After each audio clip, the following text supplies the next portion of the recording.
For centuries, the Apostolic Palace has been the official residence of the Pope.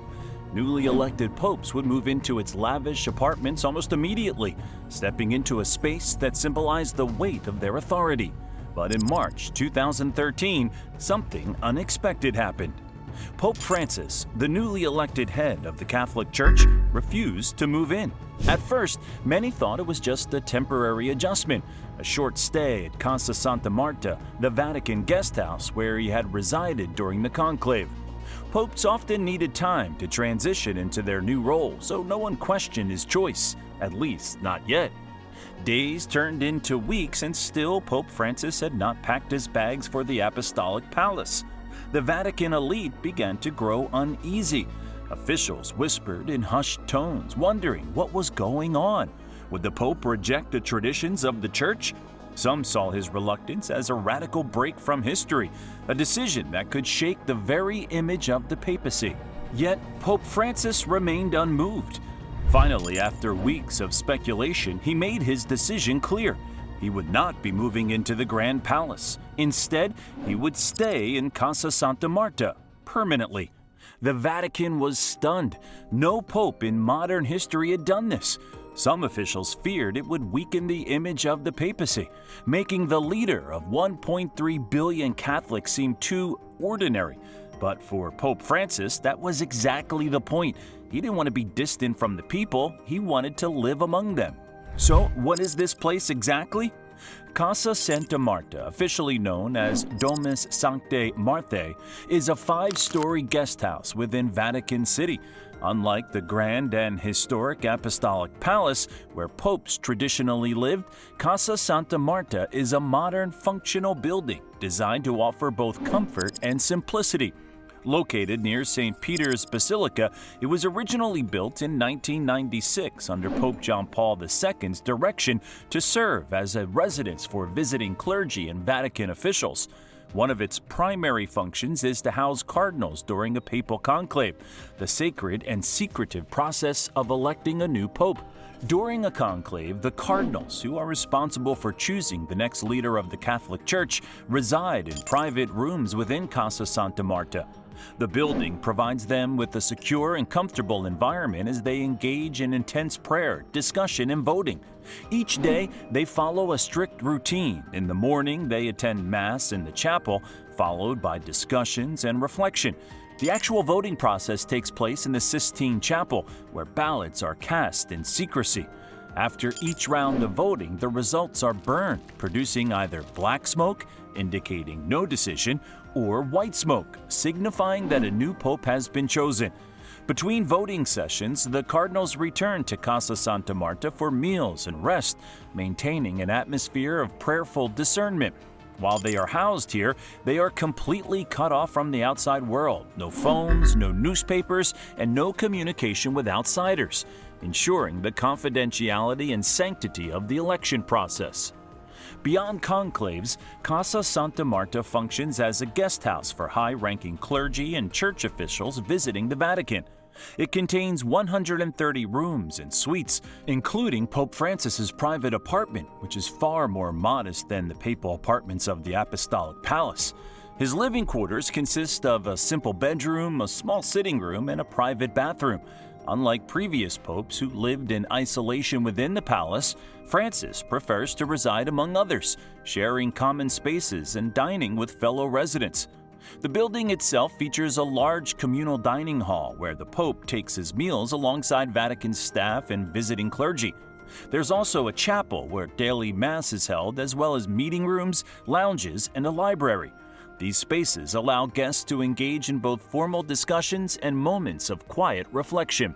Despite its simplicity, Casa Santa Marta is still heavily secured, as it sits within the fortified walls of Vatican City.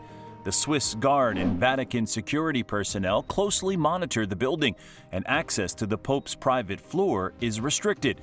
Nevertheless, his choice to live here instead of the Apostolic Palace speaks to his commitment to humility, accessibility, and a less hierarchical style of leadership. Although Pope Francis resides in Casa Santa Marta, most of his official functions and working hours are spent in the Apostolic Palace.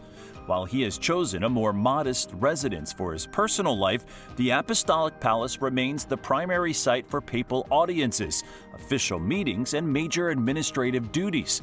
The palace houses the Pope's official office, where he meets with dignitaries, conducts church affairs, and receives world leaders. Additionally, it contains key Vatican institutions, including the Secretariat of State, which handles diplomatic and governance matters. His work has, however, been disrupted at times due to health complications, which has seen him experience several hospitalizations.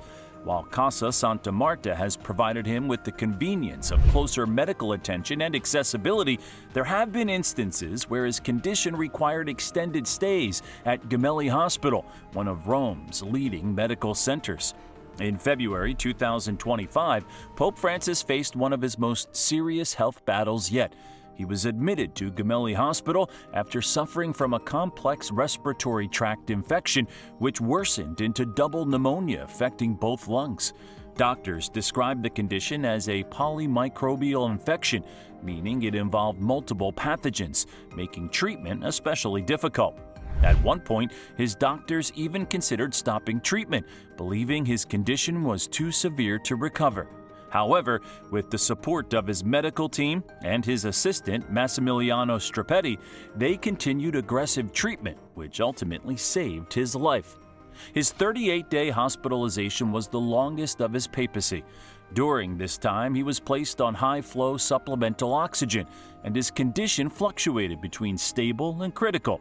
Despite his illness, Pope Francis remained dedicated to his duties, even reciting the Angelus prayer from his hospital window, mirroring the tradition set by Pope John Paul II, who also spent time at Gemelli during his later years.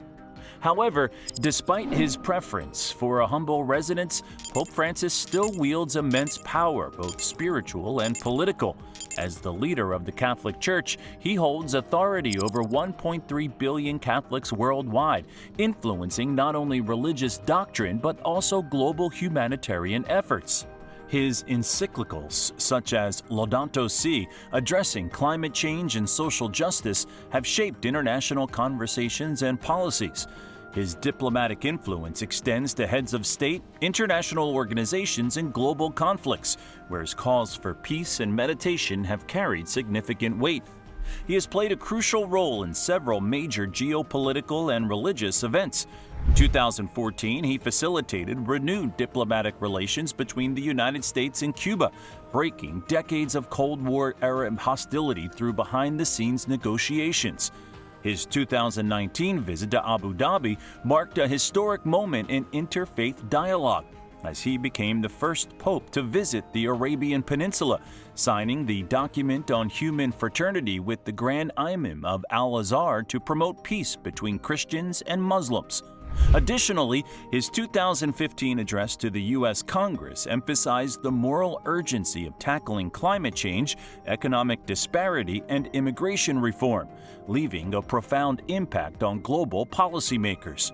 Through these high-profile interventions, Pope Francis continues to wield extraordinary influence, demonstrating that even from a modest residence like Casa Santa Marta, the reach of the papacy extends far beyond Vatican walls.